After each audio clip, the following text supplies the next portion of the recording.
Welcome to Whiteboard Wisdom by Nafisa, Eileen, Chelsea, and Sam. Today's episode will be about March 7th, 1965, aka Bloody Sunday. Let's start with a little background of Alabama, the scene of the tragedy. At the time, the southern United States was heavily segregated. Schools, bathrooms, churches, and many other facilities had separated citizens based upon the color of their skin. On one hand, we have the white Americans, who were happy and content with segregation. On the other side, we have pretty much everybody else, who was actually very upset with these conditions. These conflicting mindsets caused tension to arise in the South, for the minorities wanted change.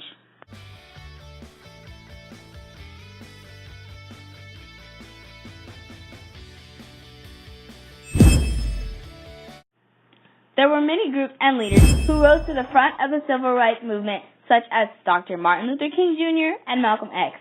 Dr. King was all about peaceful protesting, while Malcolm X wasn't afraid to get his hands dirty. Both methods proved to be effective in attracting the public eye. However, the public was not always responding to these protests positively. For the most positive results, a peaceful protest would successfully spread the protesters' message to their viewers. Consequently, in the case of Bloody Sunday, this was a little hard for people to see. Why? Because the protest can be seen as both peaceful and violent depending on which angle you look at. As stated before, the protest on Bloody Sunday can be seen as peaceful or violent. The actual protesters were peaceful. These men, women, and children were marching together from Selma to Montgomery with their non-aggressive signs and chants while unarmed. Unfortunately, they were met with the state troopers and firefighters when they reached the Edmund Pettus Bridge at the edge of Selma, and the violence began. The troopers beat the demonstrators with batons and set their dogs on them. Simultaneously, the firefighters were spraying anyone they could with a high-pressure water hose. All the while, the offense was screaming at the marchers, calling them derogatory names and slanders, and just being awful to them. At the end of the day, the march only stretched for 6 blocks. Many lives were lost, and many people were injured. This is why the name Bloody Sunday is given to this day, because there was a lot of bloodshed at the Edmund Pettus Bridge. The demonstration that had taken place on March 7, 1965, had been organized by Dr. Martin Luther King Jr., Hosea Williams of the Southern Christian Leadership Conference, or the SCLC, and John Lewis of the Student Nonviolent Coordinating Committee, or the SNCC. These two groups had worked together to register people to vote and plan and participate in hundreds of demonstrations. By the end of 1965, over 2,000 African American demonstrators had been arrested for partaking in these widespread protests.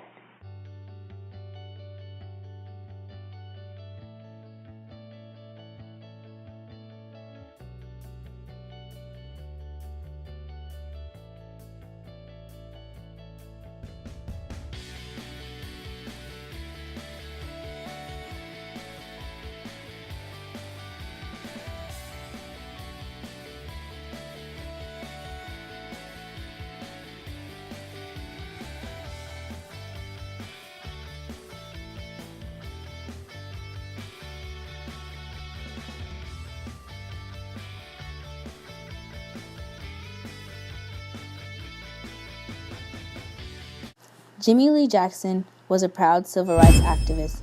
He was involved with many of the peaceful protests in Alabama as a member of the Southern Christian Leadership Conference. In February of 1965, Jackson was shot and killed by Alabama State Trooper James Bernard Fowler. The murder of Jackson spurred Dr. King to organize the March Selma to Montgomery marches, including the one on Bloody Sunday. Mayhem broke out in Alabama on the night that Dr. King announced his 15-mile marches to the public. Demonstrators were beat by state troopers with whips and clubs. The troopers also released tear gas bombs onto the protesters. The whole event was televised, and the whole country looked on in agony and horror. Following the chaotic mess, protesters flew into the state of Alabama to help with future protests because the world was finally starting to see what was really going on in the South. As a result of the televised footage, President Lyndon B. Johnson presented Congress with the new Voting Rights Act just 10 days after the tragic nighttime occurrence. President Johnson also advocated for the bill to be passed swiftly. The next Selma to Montgomery March was held on March 21st. What started off as 2,000 protesters turned into some 25,000 demonstrators. In addition, these men, women, and children were being protected by the federal government. By the end of March 1965, things were really looking up for the civil rights movement.